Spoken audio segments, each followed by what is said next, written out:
Hi hello नमस्ते. मी पूजा. मी आणि बरंच काही या यूट्यूब चॅनलवर तुम्हा सगळ्यांचं अगदी मनापासून स्वागत करते. आज मी तुम्हाला कोथिंबीरीच्या देठांपासून एवढी भन्नाट अशी एक रेसिपी दाखवणार आहे. तुम्ही नाश्त्यासाठी करा, दुपारच्या जेवणात करा किंवा टिफिनसाठी करा. खूप सोपी, पोटभरीची आणि अगदी झटपट होणारी ही रेसिपी आहे. त्यासाठी व्हिडिओ स्किप न करता संपूर्ण पहा, म्हणजे महत्त्वाच्या टिप स्किप होणार नाहीत.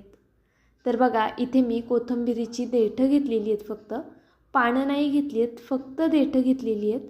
आता हल्ली जरा मोठी मोठी कोथिंबीर येते आणि कोथिंबीर स्वस्तसुद्धा आहे. बऱ्याचदा ह्याच्या काड्या आपण फेकून देतो, तर त्या फेकून न देता जर ही रेसिपी तुम्ही एकदा पाहिलीत ना, तर नेहमी तुम्ही आवर्जून त्याच्या काड्या तशाच ठेवाल आणि ही रेसिपी कराल. एवढी छान आहे ही रेसिपी.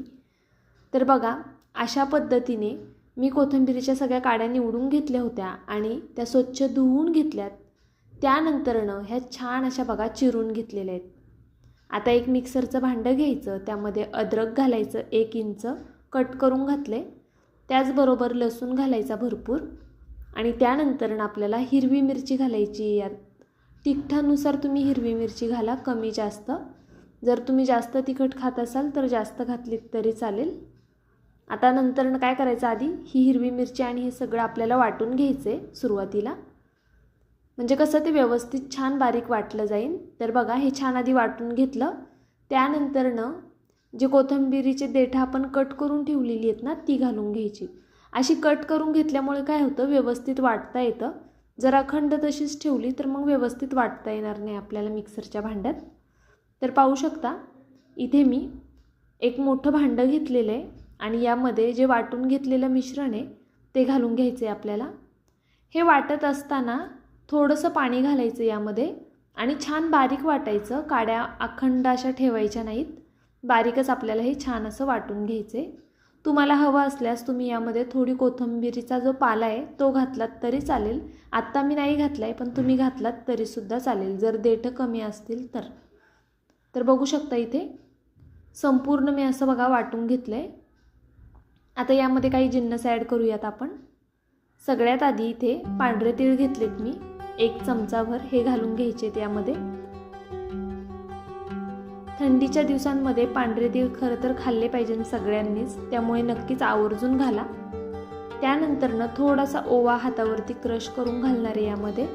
खूप जास्त नाही घालणार आहे ओवा, थोडासा घातला आहे. त्यानंतर बघा, ओवा घालून झाला की लगेचच यामध्ये अगदी चिमूटभर इतपत हिंग घालायचं आहे आपल्याला. आता जवळपास 1 चमचा धना पावडर घातली आहे मी इथे.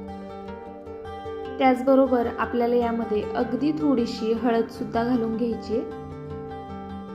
आपण हिरवी मिरची वापरली आहे त्यामुळे लाल तिखट वापरत नाही होत इथे. जर तुम्ही हिरवी मिरची नाही वापरली तर लाल तिखट वापरलं तरीसुद्धा चालणार आहे. आता बघा, इथे अर्धा चमचा गरम मसाला घेतला आहे मी. हा गोडा मसाला आहे, तुम्ही कोणताही गरम मसाला घेतलात तरीसुद्धा चालणार आहे. आता 1 वाटी ज्वारीचं पीठ घेतले आणि थोडंसं अजून घेणार आहे मी ज्वारीचं पीठ, म्हणजे 1.5 वाटीला थोडंफार कमी इतपत ज्वारीचं पीठ घेतलेलं आहे. तुम्ही ज्वारीऐवजी बाजरीचं पीठ घेतलं तरीसुद्धा चालेल किंवा यामध्ये सगळी मिक्स पीठं टाकलीत तरीसुद्धा चालणार आहे, किंवा फक्त ज्वारीचं आणि बेसन पीठ घेतलं तरी चालेल. जे घरामध्ये अवेलेबल असेल ते पीठ घ्यायचे, चवीनुसार मीठ घालून घ्यायचं आणि हे छान असं मळून घ्यायचे. आता पीठ कसं मळायचं ते सुद्धा सांगते. आपण भाकरी करतो तसं पीठ नाही मळायचे ह्याचं, त्याचबरोबर चपात्या करतो तसं सुद्धा नाही मळायचे.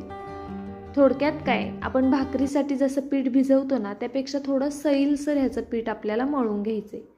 तर यामध्ये बघा, थोडंसं पाणी घालणार आहे मी, खूप जास्त पाणी घालायची गरज नाही आहे, अगदी थोडंसं पाणी घालायचं. मुळात पीठ सुरुवातीला कमी घ्यायचं, म्हणजे जे आपण कोरडं पीठ घेतलं ना ते कमी घ्यायचं, म्हणजे कोथिंबीरीचा सुगंध छान येईल. कारण की आपण 1 जुडी कोथिंबीरीचीही देठं घेतली होती. जर तुम्ही खूप जास्त पीठ घातलं तर मग खाताना ती टेस्ट येणार नाही कोथिंबीरीची. त्यामुळे बघा, थोड्या पिठामध्येच आपल्याला हे मळून घ्यायचं आहे आणि पाणी अगदी थोडं वापरले मी, जे सुरुवातीला दाखवलं ना तेवढंच पाणी फक्त लागलेलं आहे आपल्याला. तर बघू शकता, भाकरीच्या पिठापेक्षा थोडं सैलसर मळलं आहे मी हे पीठ. बघा, अशा पद्धतीने. आता हे पीठ साईडला ठेवूया आणि पुढची तयारी करूया. तुम्ही माझा व्हिडिओ इथपर्यंत पाहिलाच आहे. तुम्हाला व्हिडिओ थोडा जरी आवडला असेल तर प्लीज माझ्या व्हिडिओला एक लाईक नक्कीच करा आणि चॅनलवरती जर नवीन असाल तर एक सबस्क्राईबसुद्धा करायला विसरू नका. त्याचबरोबर सोबतचं बेल आयकनसुद्धा प्रेस करा, जेणेकरून माझ्या व्हिडिओचं नोटिफिकेशन सगळ्यात आधी तुमच्यापर्यंत येईल. तर बघा इथे पोळपट घेतला आहे. पोळपटावर एक रुमाल अंथरून घेतला आहे. रुमाल आधी ओला करून घेतलेला आहे मी. हाताने थोडंसं पाणी टाकलं आहे आणि ह्या पिठातनं एक आपण चपाती करण्यासाठी जेवढा गोळा घेतो ना तेवढा गोळा घेतला आहे आणि छान असं पातळ थापायचं आहे आपल्याला हे थालीपीठ. अगदी पातळ थापायचं आहे. तुम्हाला हवं असल्यास तुम्ही हे लाटूसुद्धा शकता. जे ज्वारीच्या पिठाचं आपण केलं आहे ना तेच सेम तुम्ही लाटूनसुद्धा करू शकता आणि ज्वारीच्या पिठाच्या ऐवजी तुम्ही गव्हाचं पीठ घेतलं तरीसुद्धा चालणार आहे. मग जसे आपण चपात्या करतो ना रेग्युलर, अगदी त्या पद्धतीने लाटून घ्यायच्या. आणि यामध्ये तुम्हाला हवं असल्यास तुम्ही अगदी बारीक कट करून कांदासुद्धा ॲड करू शकता. पौष्टिक आहे, त्याचबरोबर झटपट होणारी रेसिपी आहे. टिफिनसाठी उत्तम आहे. बघा केवढीसा गोळा घेतला होता आणि बघा किती छान पातळ असं थापलं आहे. बघा मी एकदम पातळ थापून घ्यायचं आहे अशा पद्धतीने आपल्याला. सगळीकडनं एकसारखं थापायचं आणि मग मध्ये एक होल करूया. तर बघा सगळीकडनं एकसारखं थापून घ्या, नाहीतर मग खातेवेळी मध्ये जाड मध्ये पातळ असं होऊ शकतं. आता काय करायचं आहे आपल्याला, एक पॅन गरम करायला ठेवला होता मी. त्याला आधी तेल लावून घेणार आहे. खूप जास्त तेलाची गरज नाही आहे. बघा इथे मी तुम्हाला दाखवते व्हिडिओमध्ये. अगदी थोडंसं तेल घेतलं आहे आणि ते सगळीकडे पसरवून घेतलं. आता जो आपण धपाटा करून घेतला आहे तो अशा पद्धतीने बघा सहज असा पॅनमध्ये काढून घ्यायचा आहे. हा इथे थोडा साईडला आल्यामुळे मग ते एक साईड थोडी जाड झाली मी आता थापलं आहे तर. आणि ह्याला तुम्ही बटरसुद्धा लावू शकता, तूपसुद्धा लावू शकता.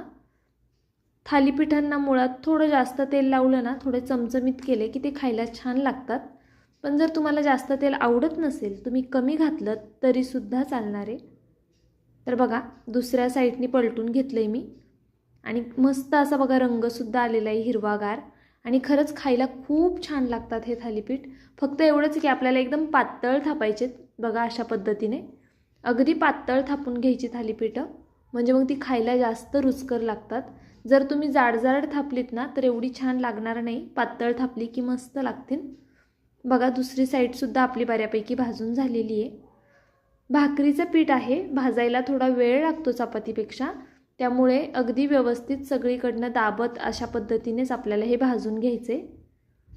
असं छान व्यवस्थित भाजलं गेलं म्हणजे मग पोटसुद्धा दुखत नाही मुलांचं. तर बघू शकता इथे दोन्ही साईडनी मस्त असं बघा थालीपीठ मी व्यवस्थित भाजून घेतले. आता हे थालीपीठ काढून घेते. यापूर्वी तुम्ही कधी असं थालीपीठ केलं होतं का ते नक्कीच मला कमेंट करून कळवा. त्याचबरोबर कोथिंबीरीच्या काड्यांपासून अजून कोणती रेसिपी आपण करू शकतो जी तुम्हाला माहिती आहे. जर तुम्हाला अजून काहीतरी वेगळी नवीन रेसिपी माहीत असेल तर ते सुद्धा मला नक्कीच कळवा, म्हणजे मी ते सुद्धा ट्राय करेल. आणि मला जर ती रेसिपी आवडली तर अजून जे आपले मित्रमैत्रिणी आहेत त्यांच्यापर्यंत नक्कीच ती रेसिपी पोहोचवेल. तर बघा अशाच पद्धतीने ते दुसरंसुद्धा थालीपीठ मी करून घेतलं आहे. आता हे थालीपीठ चिटकलं का हे सुद्धा मी तुम्हाला सांगते. सुरुवातीला जेव्हा मी थालीपीठ पहिलं टाकलं ना लगेचच मी दुसरं थालीपीठ थापून घेतलं. थालीपीठ भाजायला थोडा जास्तीचा वेळ लागतो आणि मग लगेच आधीच हे थापून ठेवल्यामुळे ते रुमालाला थोडं चिटकून बसलं. तर एक साईड अशी पलटी करून झाली ना की मग दुसरं थालीपीठ आपण थापायला घ्यायचं. आणि बघा असं छान पातळच थापायचे, पण थालीपीठ अजिबात जाड करू नका. आता ही दुसऱ्या साईडनी पलटी केलं की मग दुसरं थालीपीठ थापायला घेऊया, म्हणजे मग ते रुमालाला चिटकून बसणार नाही. तर बघा तुम्हाला इथून जवळून मी दाखवते. बघा तीळ वगैरे किती छान दिसतात ते यामध्ये आणि खायला खरंच खूप छान लागतं हे थालीपीठ. आता खायचं कशासोबत ते सुद्धा सांगते. चहाचा कप असेल तर अतिउत्तम. त्याचबरोबर इथे मी मिरची केलेली आहे. ही दह्यातली मिरची आहे. ह्याची रेसिपी मी आपल्या चॅनलवरती अपलोड केलेली आहे. ही एवढी छान होते. जर तुम्ही माझी ही रेसिपी पाहिली नसेल तर नक्की पहा. मी कमेंट बॉक्समध्ये लिंक देते ह्या रेसिपीची. त्याचबरोबर डिस्क्रिप्शनमध्ये सुद्धा लिंक देऊन ठेवते. जर तुम्ही त्या ठेच्याची रेसिपी पाहिली नसेल तर नक्कीच एकदा पहा. हे बघा थालीपीठ किती छान मऊसूत झालेत आणि थंड झाल्यानंतरसुद्धा हे छान लागतात. असं नाही आहे की गरम गरमच खाल्ले पाहिजे, थंड झाले तरीसुद्धा खूप जास्त छान लागतात.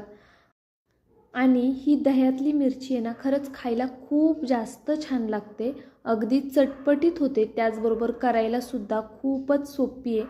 जर तुम्ही खरंच हा व्हिडिओ पाहिला नसेल ना, तर नक्कीच पहा. मी कालच हा व्हिडिओ अपलोड केला होता, तरीसुद्धा मी लिंक देते आहे, नक्की चेकआउट करा आणि तो व्हिडिओ नक्कीच पहा.